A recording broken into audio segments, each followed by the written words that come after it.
চলে গিয়েও ফিরে তাকালেন না, তাকাতে বাধ্য হলেন অনেক হট্টগোলের মাঝেও। মার্টিনেসের কানে বেজেছে জাদুঘরের সুর হয়ে, বুকে বেঁধেছে ভালোবাসার তীর হয়ে। এমি মার্টিনেজ ভুলে যাননি বাংলাদেশকে, বাংলাদেশের মানুষের ভালোবাসাটাকে, যা পেয়েছিলেন 2 বছর আগে। ক্ষণিকের জন্য বাংলাদেশে এসে ফ্যানদের খুব কাছাকাছি যেতে পারেননি, কিন্তু ঢাকায় পা রাখার পর বুঝে গিয়েছিলেন যে বাংলাদেশের ফ্যানরা কেমন হতে পারে।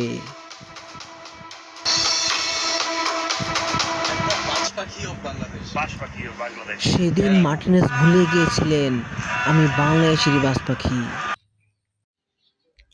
ভাবা যায় বিশ্বকাপ না খেলে একটি দেশ কিভাবে খেলোয়াড়ের মন জয় করে নিয়েছে।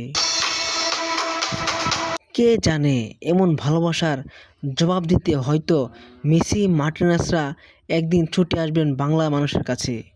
সেই বিশ্বকাপ ট্রফি হাতে ভাবছেন এই সম্ভব, হ্যাঁ এই সম্ভব। ওই যে ভালোবাসা যা দিয়ে বিশ্ব জয়ও কঠিন কিছু না।